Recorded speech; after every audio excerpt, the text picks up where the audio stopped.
Listen up, folks. The 2026 midterms aren't just another election. This is a fight for America's soul, and it's do or die for Donald Trump's legacy. In the first 3 seconds, you're hooked. Will Democrats stage a shocking comeback, or will Trump's machine steamroll them again? You won't believe the twists unfolding right now. This is no ordinary midterm. It's a turning point for a nation split down the middle. Trump's pushing his big, beautiful bill to lock in his vision, but the ground's shaky. History screams that the president's party gets hammered in midterms, and Trump's no stranger to that rule. Republicans are clinging to both the House and Senate, but Democrats are just 3 seats from flipping the House and 4 from snatching the Senate. One wrong move, and Trump's agenda could crash and burn. So what's really cooking? The Democrats are in deep trouble. Polls from 2025 are brutal. Their approval ratings tanked to a measly 19%, with 72% of voters shaking their heads. Even their own base is fed up, with some polls showing a 13-point disapproval from self-identified Democrats. But don't count them out yet. They're betting big on local rockstar candidates who can dodge the party's toxic brand. Think authentic, boots-on-the-ground folks who won districts Trump carried in 2024 by talking straight to voters. Representative Susan DelBene, who's steering the Democrats' House campaign, says it's all about great candidates who can cut through the chaos of D.C. dysfunction. And there's a spark of hope. Some Democrats believe their low ratings come from their own voters demanding a fiercer fight against Trump's policies. Senator Chris Murphy puts it bluntly. Trump's lighting our democracy on fire, and that anger could fuel a Democratic surge. But here's the twist. Democrats aren't just banking on vibes.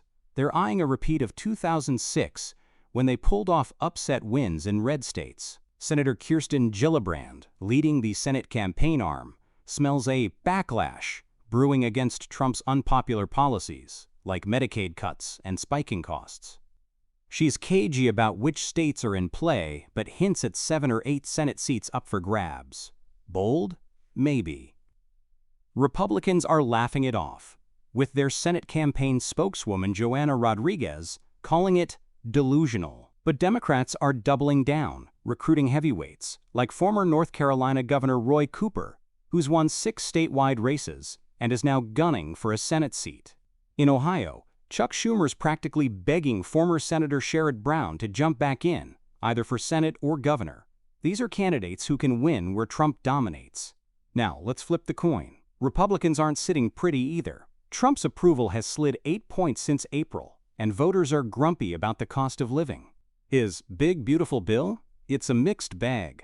Some parts, like tax cuts and border security, poll well, but the overall package is a dud with the public. The GOP's got another problem. Their base only shows up big when Trump's name is on the ballot. Without him in 2026, turnout could tank. And then there's the internal mess. Think Texas, where scandal-plagued Attorney General Ken Paxton might upset Senator John Cornyn in a primary, potentially handing Democrats a shot at a seat Republicans haven't lost in 30 years. Senator Thom Tillis, who's retiring, warns his party not to get cocky, pointing to 2009 when the GOP's brand was trash, but they still pulled off a wave election the next year. Both sides are playing hardball. Democrats are weaponizing issues like Trump's handling of Jeffrey Epstein's government files to drive a wedge into his base. Meanwhile, Republicans are hitting the airwaves, hyping up their bills' crowd pleasers like permanent 2017 tax cuts, bigger child tax credits, and no taxes on tips or overtime. The National Republican Congressional Committee's pushing lawmakers to sell this hard back home. But Senator Josh Hawley's got a reality check for his party. This is a referendum on us. If they don't deliver, voters won't care about the Democrats' weak brand.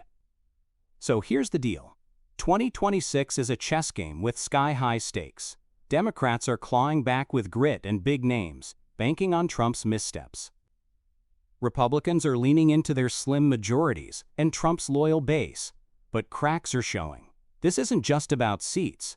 It's about who controls America's future. Stay tuned, because this fight's about to get wild.